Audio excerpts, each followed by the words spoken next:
pada suatu hari di kontrakan di daerah nggak tahu ada sampatan. Pukul bener siap tebal. Ini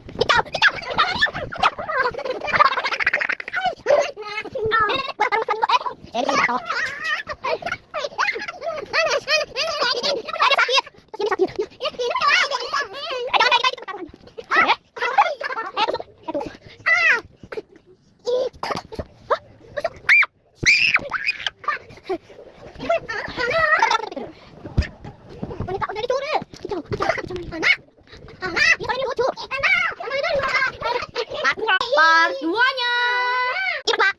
Ini dia Bapak. Ibu lagi sibuk ya, guys.